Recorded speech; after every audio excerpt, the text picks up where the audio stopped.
各位觀眾朋友都講過之後，繼續收聽遲朝國際。一禮拜新聞幕後，同大家都關注嘅係英國嘅政治焦點。看到英國嘅新議會20日開議，如果唔往也到現場去發表講話。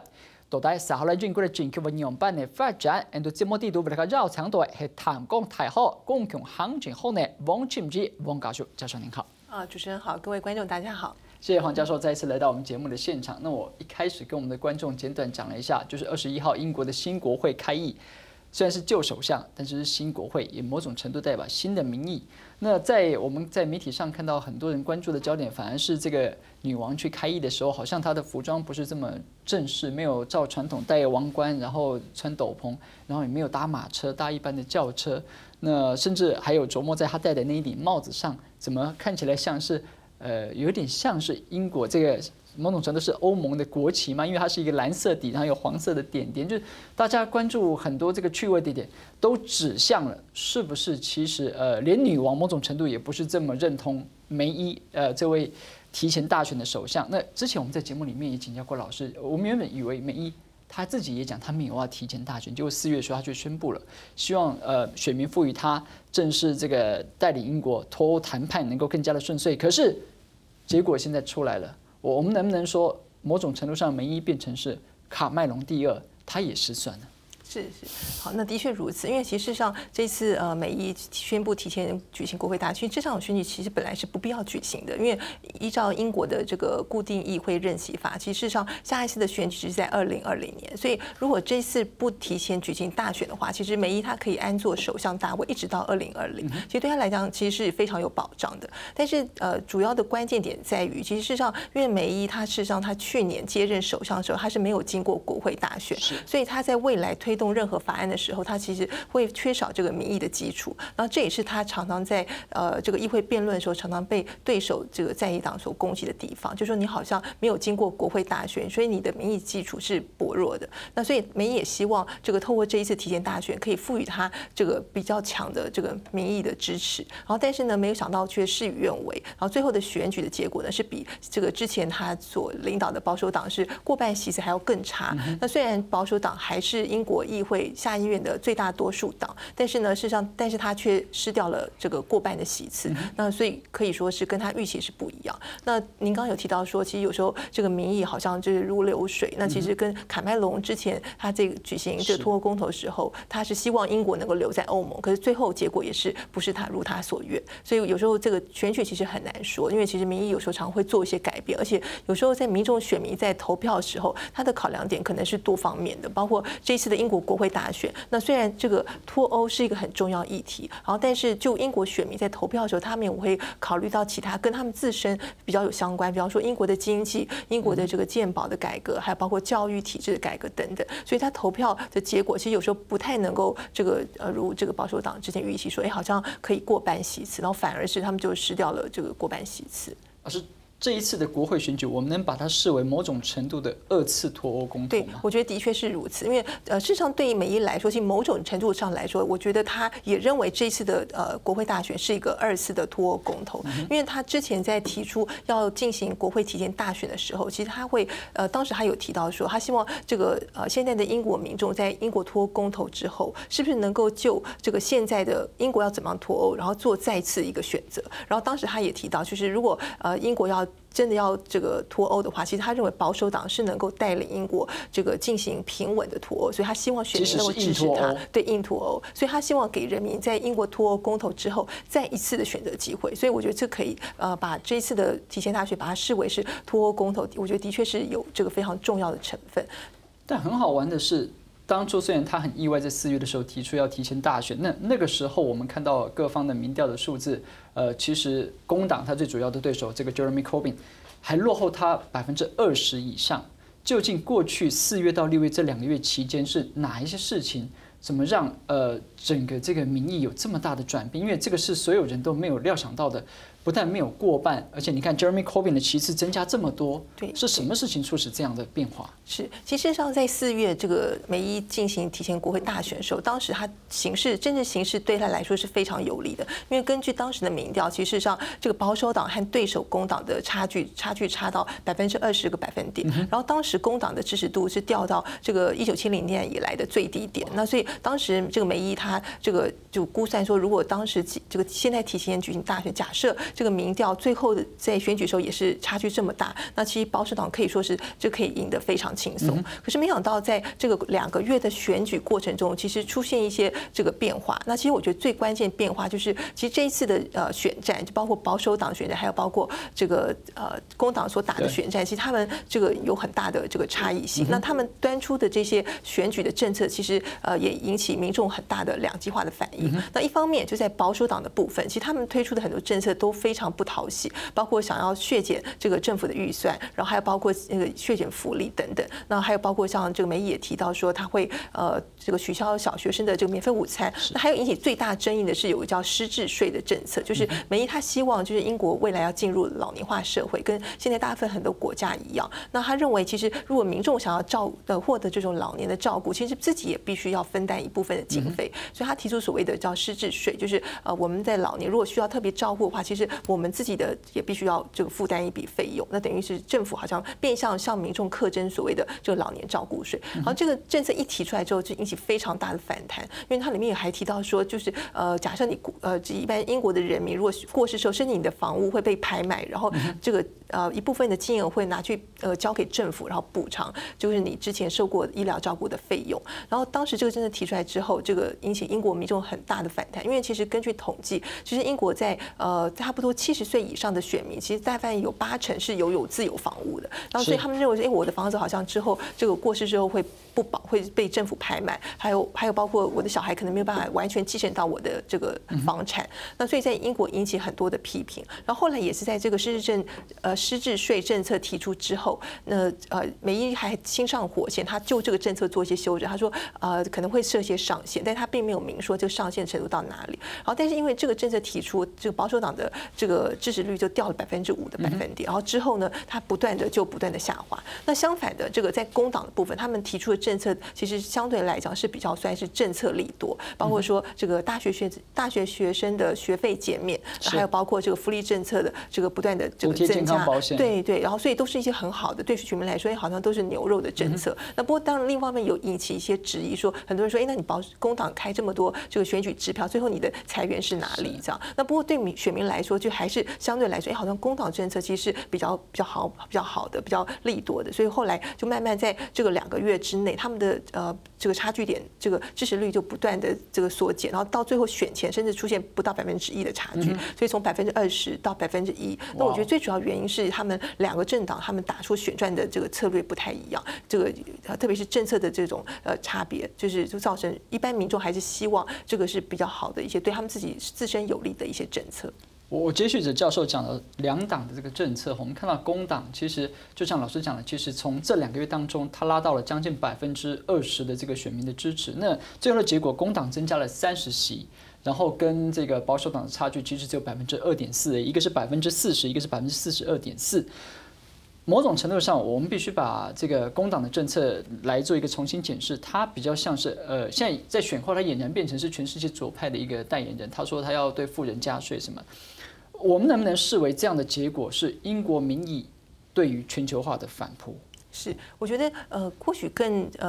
细部来说，其实我觉得这是对全球化引起的不平等的一个反扑。那我觉得其实不管是右派的保守党或是左派工党，其实我觉得他们都是支持全球化的，因为在经济方面他们希望这个有这个自由贸易，那这个文化上面他们希望能够这个大家彼此能够有一些这个相互的这个交流。那所以我觉得他们不管是右派或左派的政党，其实他们都是支持全球化。那他们反对的只是全球化所引发的不平等的现象。对，所以我觉得这一次的选举虽然是工党大胜，可是我不觉得工党他是支持是反对全球化，相反的，其实他他是支持，包括像工党，他在整个脱欧政策过程中，其实他是希望能够软脱欧，他甚至还希望英国能够继续留在单一市场。那单一市场这种区域的经济整合，其实也是自由贸易全球化的一环。那还有包括对这个移民的部分，那工党的政策，移民政策其实相对保守党来讲，其实他没有那么严苛，所以他也是很欢迎这人员的自由流动。所以我觉得他们是对自由化所带来的好处，包括像这个移民啊、文化的这个统合、文化的整合，还有包括自由贸易，其实他们是支持的，只是他们反对的是全球化所引发这个不平等的现象。所以我觉得这次的选举，我觉得它反映出就是不管是右派或是左派选民，其实他们都希望这个政党能够带领他们去解决目前他们所面临这种全球化是好的一个方向，可是它引发的一些负面的效果。那究竟这些负面效果，究竟左派或右派政党有没有办法能够去匡正它？那在选后，虽然说保守党还是维持第一大党的地位，但是梅伊带领的保守党现在面临的一个很大的挑战，就是他必须要跟北爱尔兰的这个民主统一党的这个实习合作，他才能过半组成联合政府。也就是说，现在形成一个所谓的 Hung Parliament， 一个僵局国会。这对接下来英国的政局发展，就老师的观察，他必须面临哪些挑战？是，其实上目前英国的政局陷入一个非常这个诡谲，然后非常停滞的情况。因为事实上，在英国国会大选之后，一般来说他们会很快的就组成一个这个政府。那假设议会的最大多数党，他就有资格就组成一个政府。但是现在的情况是比较少见的，叫做所谓的这个僵局国会。那僵局国会意思就是在英国国会大选之后，没有一个政党取得过半席次。那其实，在20世纪以来，像目前英国已经举行过31次国会大选，那目前是第7次的僵局国会，所以相对来讲，其实是相对比较少见的。那上一次比较近的，就是我们大家比较印象，就是2010年当时的这个僵局国会，然后当时呢，保守党他没有拿到过半席次，但是他们在1个礼拜内，他们就和自由民主党达成共识，然后组成联合政府。但是相较于这一次2017年，就我们在看到6月8号英国大选之后，到现在为止，其实让他们还没有这个达成这种联合政府的协议，所以也凸显出这次女王都已经去发表演说，都已经开议了。对，这是比较奇怪的一个情况，就是目前他们还没有根据目前最新的报道是说，他们还在商谈之中，因为2个政党，包括保守党还有民主统一党，他们可能对联合政府的一个共识其实出现一些起见，所以目前他们还没有完全就组成联合政府。那不过刚回到您刚问你说，这对英国的未来的政局会产生什么样的发展？我觉得这是会平添更多的变数。那特别是如果联合政府不管是就是保守党和民主统一党，其实他们对很多政策理念其实就是并不是完全一致，所以在未来他们在这个这个施政的过程中，势必会造成一些政策的一些这个冲突。那他们彼此之间是不是能够维持一个固定的立场？那其实是非常值得这个怀疑的。那所以这也是非常不容易的地方。那还有刚刚提到说，这个就英国脱欧，现在英国选民可能比较关切的议题。那保守党是采取比较他们是选择比较硬脱欧的路线，然后但是呢，民主统一党是希望比较软脱欧，所以在这个脱欧的调性上，他们其实还是有一些不一致的地方。那还有另外我觉得比较关键的地方是在于，其实英国的保守党其实他选择这个民主统一党合作，其实有一个最被英国民众质疑的地方是因为我们知道北岸和爱尔兰的这个冲突的问题。那其实事实上就1998年的时候，其实英国政府还有包括北爱政府，其实他们签订一个这个贝尔法斯特协议，然后最后呢，这个协议是确保这个北爱地区的和平。然后但是这个协议里面有一个关键，就是它这个提到说，其实英国中央政府应该保持一个政治中立、超然的立场。然后，但是这一次的保守党因为席次不够，所以他被迫和民主统一党要组成联合政府。那会不会因此他们组成联合政府之后，这个保守党就变成不是中立，它不是超然？那所以这对北爱的未来的前景是不是会引起一些这个问题？那这也是目前英国朝野他们其实最关切的部分。那这也是很多人批评说，其实英国保守党其实它不应该跟民主统一党组成联合政府，因为它会失去英国中央政府在处理北爱议题的中立性和高度，然后就是对英国国家的完整性其实是非常不利的。那未来结果是怎么样，可能还在未定之数。不过我相信很快，他们也不会希望拖太久，很快就会确定说究竟是要组成这个联合政府，或是组成这个由保守党组成的单一政府，就是少数政府。那这也是2个选项。那这个可能还要看最近几天的一个政治变化的发展。OK， 那谢谢老师上半场的分析。下半场强的关键是数个来突入2摆，也受到动态打击，难外对最激烈会下面南这边发挥提升的结果，强强翻盘，到底稍来 LG 拯救还有难掉，你有关注的焦点，先聊一下，你看是场外。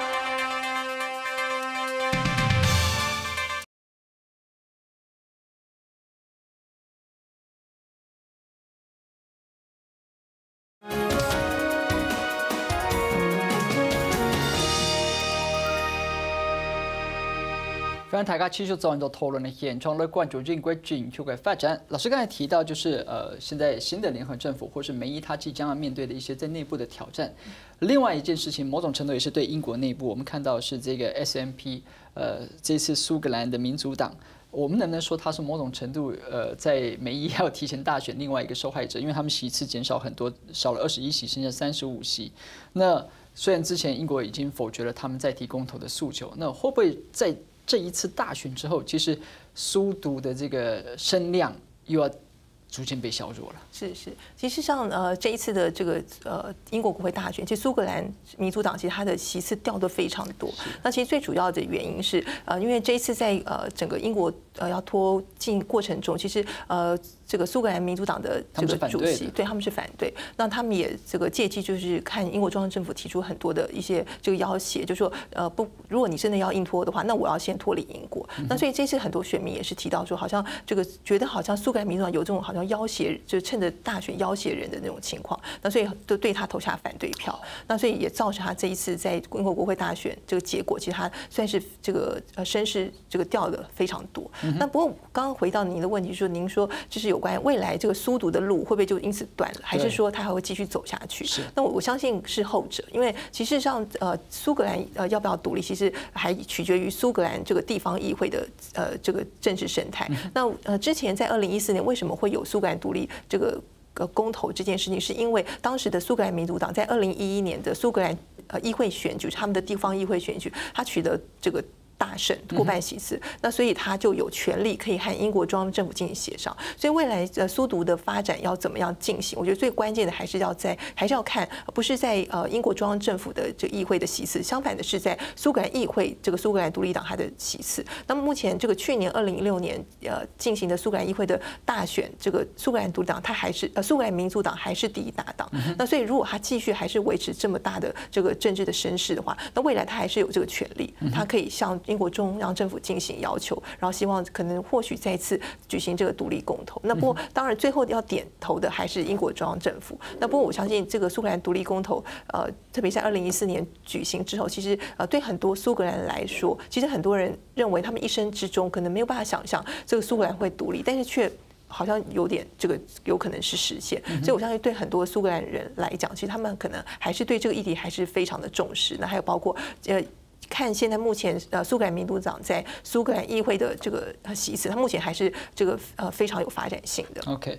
另外我們除了對內的這些挑戰，我們看看英國的對外關係，不得不提當然就是跟美國的這個特殊的關係。我們看到川普上任之後變成一個完全非傳統的作風，然後梅伊現在領導，假設是一個聯合政府或者是少數政府，它畢竟是一個弱勢領導。那不可否認的，其實梅伊是這個川普在歐洲就是沒幾個朋友之一，唯一的一個好朋友。可是，在接下來的工黨勢必會在國會想辦法讓梅伊不要讓英國過度的親美，是不是會讓接下來的英美關係出現變化？那像這樣被弱化的英美關係，對英國的國際地位會不會有一些負面的衝擊？是，其實現在目前呢，特別是英國在脱歐之後，其實它在國際地位上受到了很多衝擊。那就很多人是想說，這個英國它在失去歐洲之後，會不會也失去美國這個重要盟友？不過就英國的和美國的這個關係的歷史發展來看，其實我覺得這個關係是很特別，而且它比較不會被取代的原因，是因為這個英國美國因為它是這個兄弟之邦，那它有這個特殊的這個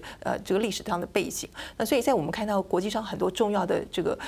事情就發生的時候，其實英國、美國很特別，他們的外交政策立場其實通常相對是一致的。包括我們看到之前這個9·11事件之後，這個美國出兵伊拉克和阿富汗，那全世界只有一個國家支持他，就是英國。那所以但是這個在英國國內其實也引起兩方面的這個聲音。一方面有些人支持說，這個英國和美國這個特殊的傳統關係的繼續維持，但另外一方面，其實也有人批判說，我們英國為什麼要變成美國的應聲蟲？那特別是在這個英國和美國出兵阿富汗、伊拉克之後，其實英國國內引起很大的反彈，包括工黨的這個黨內，其實他們有很多人對這個部分提出质疑。那还有包括这个上一届的卡麦隆保守党政府上台时，他们也有对英美特殊关系做一个重新的界定。他说，这个真正的好朋友其实应该是一个真诚的朋友，这应该是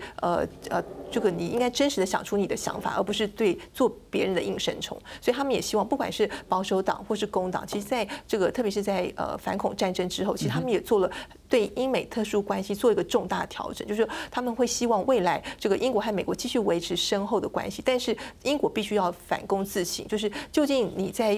特别在出兵或是和美国这个外交政策同步的同时，你必须反省这个外交政策是不是真正能够符合英国的国家利益。那所以英国应该必须先考虑自己，才考虑英国的和美国之间的友谊。那所以这是英国，特别是英美关系最近几年，就是他们最近10几年其实非常重大一个这个转变。那还有刚刚提到说，其实在英国脱欧之后，的确英国人也很担心说，好像失去欧盟之后就失去这个英国。那但是有这个很多英国人也希望把这个危机当做一个转机，就是我们除了重新调整欧盟与英国与欧盟之间的关系，其实我们也必须重新调整我们英国和美国关系，还有包括英国和其他正在崛起中的其他重要国家关系。那所以英国不是只是美国的朋友或是欧洲的邻居，事实上我们是世界的英国。那所以这也是这次英国脱欧，他们把他们的高度拉到这个变成全球英国的一个战略，就是我们脱欧不是要变成自我孤立，相反的我们是要拥抱全世界。那包括调整这英美关系，然后重新建立和欧盟这个脱欧后的关系，还有包括